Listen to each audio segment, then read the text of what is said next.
బర్రె లెక్క సోషల్ మీడియాలో ఆ అమ్మాయి డాన్స్ చేసినా, ఏదైనా మాట్లాడినా, ఏది చేసినా సంచలనమే.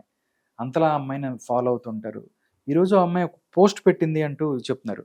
ఒక అమ్మాయికి గాయం అయితే, గాయం చేసిన వాళ్ళని ఏమీ అనరు. కానీ గాయపడ్డ వారిని మాత్రం మాటలతో చంపుతారు. అమ్మాయి ధైర్యంగా బయట నడవటానికి ఉండదు. మంచోళ్ళున్నారు, చెడ్డోళ్ళున్నారు. ప్రతి అమ్మాయిలో తన అమ్మను చూస్తే తప్ తప్పు చెయ్యాలి అనే ఆలోచన రాదు. ఒక అమ్మాయి ఇలా మూసుకొని దాక్కునే పరిస్థితి రాదు. తప్పు చేసిన వాళ్ళు బయట బాగానే ఉన్నారు. ఏ తప్పు చేయని అమ్మాయిలు బాధపడుతున్నారు. అంటూ ఒక గాయపడిన అమ్మాయి చెప్పినట్టుగా ఒకటి సోషల్ మీడియాలో తన స్టేటస్ పెట్టింది అన్నట్టు చెప్తున్నారు.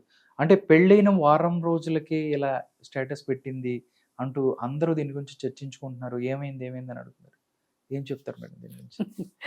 ఏం లేదండి. అంతకుముందు ఆ హ్మ్. అమ్మాయి శిరీష హ్మ్.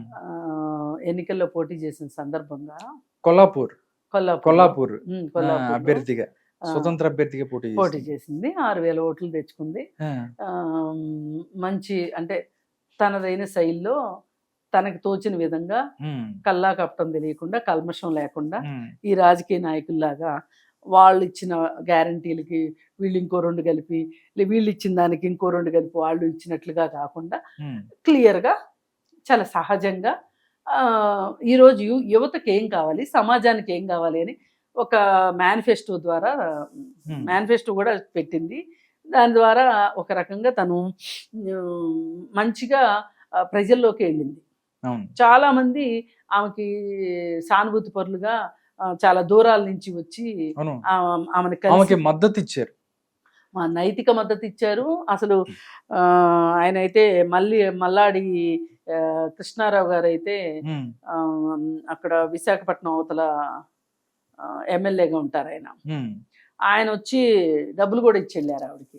హుహు. అలా చాలా మంది డబ్బులు ఇచ్చారు. హ్మ్. ఒకసారి మేము కూడా వెళ్ళి ఇంటర్వ్యూ కోసం వెళ్ళి కలిసాము ఆమెని. హ్మ్. కలిసినప్పుడు కూడా ఆ రోజు కూడా చాలా మంది వచ్చారు. వేరే ఆంధ్రప్రదేశ్ నుంచి బోలెడు మంది వచ్చారు. ఎక్కడ విజయనగరం నుంచి వచ్చారు ఆమెని చూడ్డానికి. హ్మ్. ఎందుకంటే ప్రతి సామాన్యుడు తనని ఆమెలో ఐడెంటిఫై చేసుకున్నాడు ఆ రోజు. హ్మ్. అంటే ఎలక్షన్లు అంటే డబ్బులున్నోళ్ళే చేస్తారు, రాజకీయ కుటుంబాల్లో వాళ్ళే చేస్తారు, ఇట్లా అనుకునే దానికి విభిన్నంగా అమ్మాయి ఒక సామాన్యమైన యువతి ఎలక్షన్స్లో పోటీ చేసింది అంటే ప్రతి ఒక్కరికి చూడాలనిపించింది. హ్మ్. చాలా మంది వచ్చారు. నెల్లూరు నుంచి వచ్చారు, ఒంగోలు నుంచి వచ్చారు, కర్నూలు నుంచి వచ్చారు.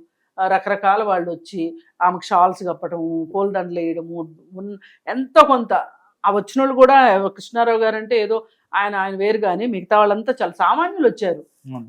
ఆ వచ్చిన వాళ్ళని చూస్తే నాకు అనిపించింది అసలు వీళ్ళకి ఛార్జీలు ఉన్నాయా అనిపించింది. అంటే ఇప్పుడు మనం సూపర్ స్టార్ కృష్ణ చనిపోయినప్పుడు హ్మ్. చాలా మంది అభిమానులు వచ్చారు. అవును. పేదోళ్ళు కుటుంబాలతో సహా వచ్చారు.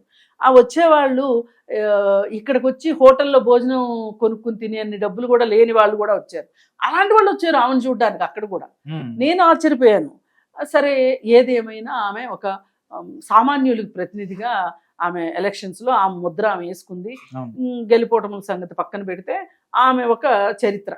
అవును. అయితే అదే సందర్భంలో వాళ్ళ నాన్న తాగుబోతు. అవును. పెళ్లి గురించి కూడా చాలా కాంట్రోవర్సీస్ అయ్యాయి.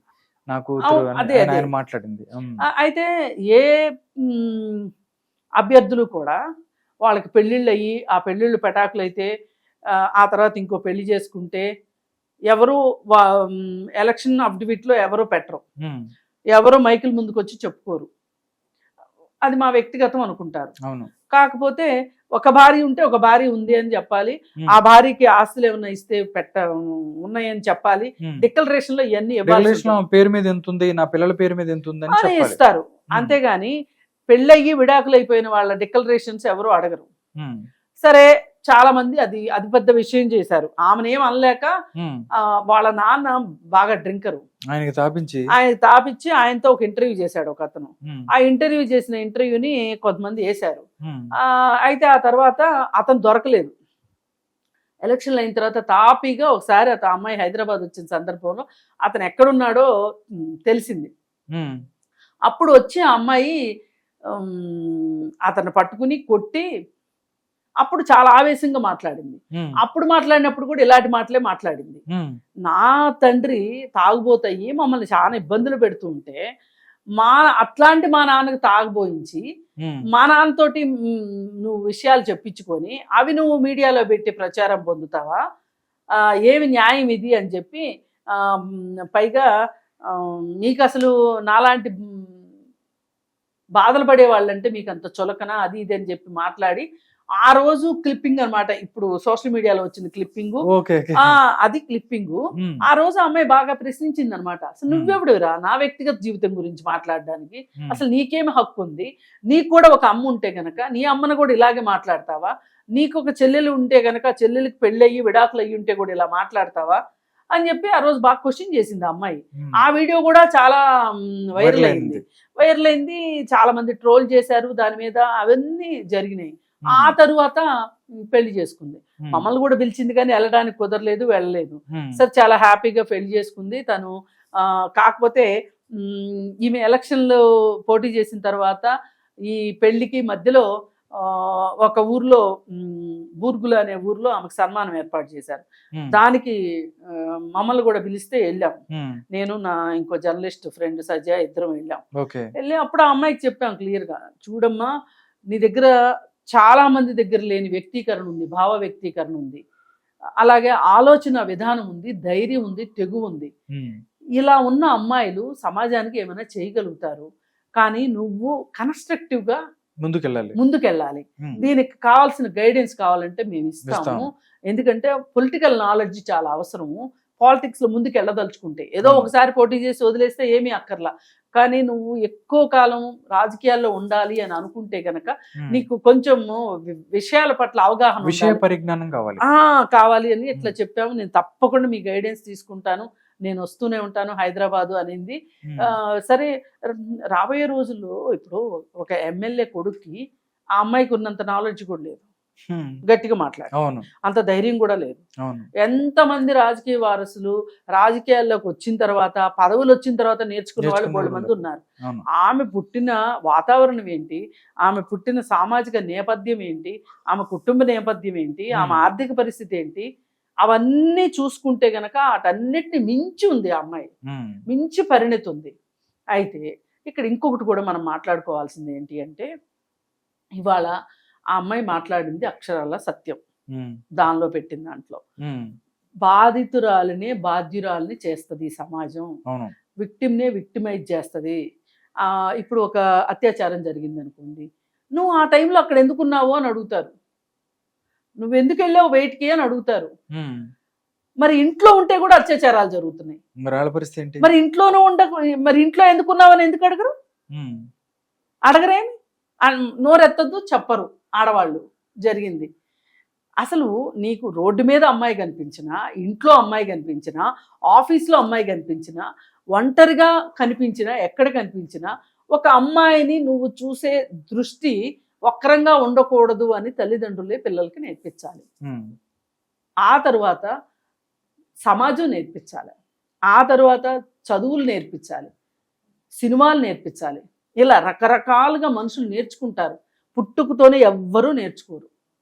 అయితే అలా నేర్పట్లేదు కాబట్టి ఎవరైతే బాధలో ఉన్నారో వాళ్ళనే మనం ఇంకా బాధ పెడతాం. ఎవరికైతే గాయం అవుతుందో ఆ గాయానికి మనం ఏదైనా అవసరమైతే ఆయింట్మెంట్ పూయడం పోయి దాని మీద ఇంకొంచెం కారం వేస్తాం సూటిపోటి మాటలతోటి. అదే మాట్లాడింది. ఇదంతా వాస్తవమే. కానీ ఇప్పుడు ఆమె పెళ్లి చేసుకుని ఉంది కాబట్టి ఆమె ఇది ఇప్పుడు పోస్ట్ చేసేసరికి ఈ పెళ్లిలో కూడా ఆమెకి ఏమన్నా ప్రాబ్లం అయిందేమో, అందుకే ఇంత భావోద్వేగంతో పెట్టిందేమో అనే ఒక అనుమానం చాలా మందికి నెటిజన్స్ కి వచ్చింది. ఓకే, అవును, పెళ్ళైంది, దానికి మళ్ళీ ఏమైనా ప్రాబ్లం అయిందా అని. ఓకే, అందుకే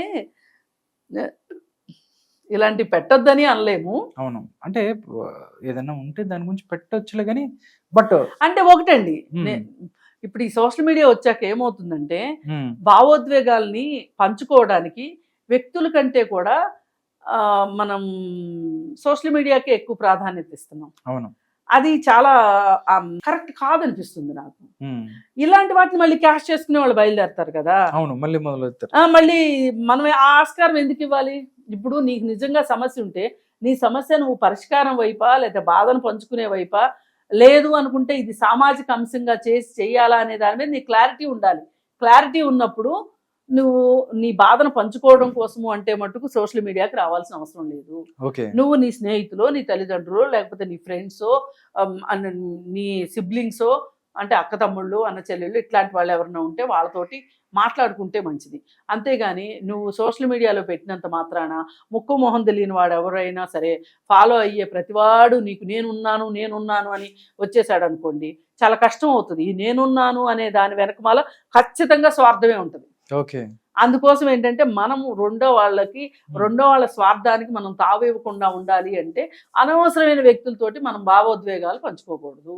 ఓకే. ఇది తంబ్ రూలు. ఏ ఆడపిల్లైనా పాటించాల్సిన మొదటి నియమం ఇది.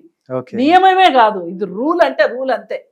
ఎందుకంటే మీరు ఇంకా చిక్కుల్లో పడతారు. అసలే మీరు పెనమెంచి పొయ్యిలో పడినట్టు ఉంటుంది వ్యవహారం.